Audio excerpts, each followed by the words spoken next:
Morning, children. Today you will be learning the lesson A Bell for the Cat, an Aesop fable.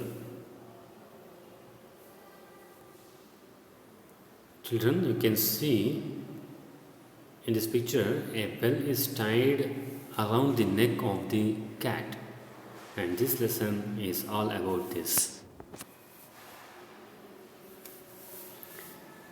We will start with the starter kit. Please go to page number 1 in your textbook. I am reading this text now.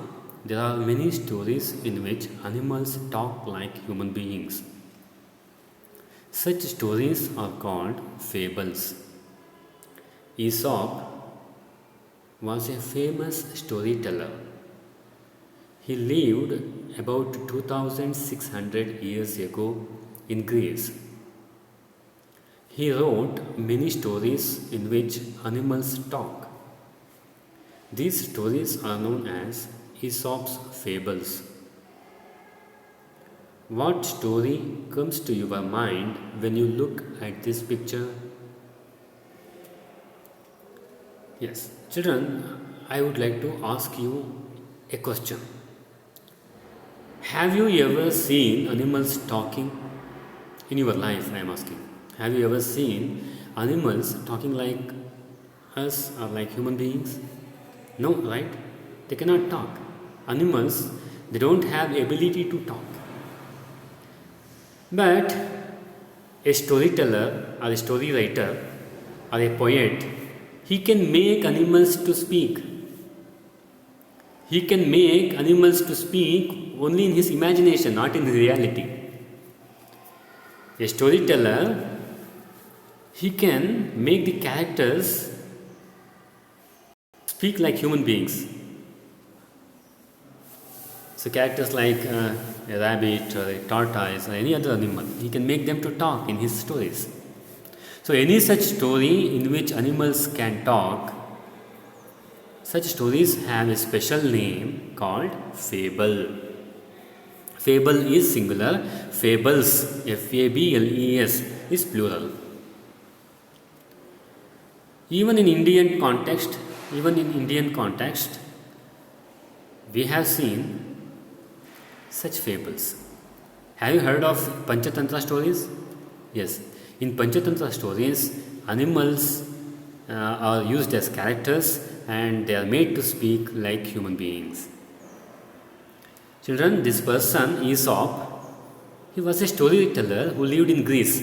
Greece is a nation just like India, but it is in European continent. So, he was a storyteller who lived 2600 years ago. And he had written a lot of fables.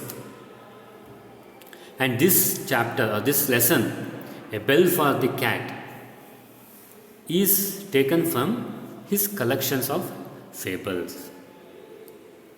So, the credit goes to Mr. Aesop. Next, what story comes to your mind when you look at this picture?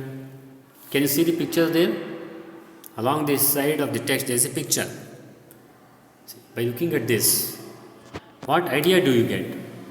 What does it remind you about? It reminds you about a popular story, right? Right? Can you see a rabbit here? Can you see a tortoise? And also there is a finishing line here. Yes. So this is a popular story of a tortoise and a rabbit engaging in a race. In the race, the chances of rabbit winning is really high because a rabbit can hop very fast compared to the tortoise. A tortoise can move very slowly, it cannot move fast. So anybody can tell easily that the rabbit is going to win. But actually in the story, the tortoise wins because of negligence of the rabbit, which decides to take rest for a while in between the race. So the tortoise gets advantage of it and it moves towards the finishing line much before the rabbit, and even he becomes the winner. So this is a story in which conversations happen between the rabbit and the tortoise. So this is an example of a fable. This is an example of a fable. So even in this chapter, or even in this lesson, A Bell for the Cat, you can see conversations happening between animals. So in this lesson, the characters are a cat and many mice. M-I-C-E, mice.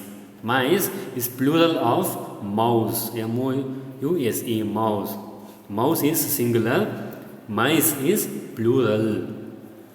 So when there are more than one mouse, we call them mice. A group of mice.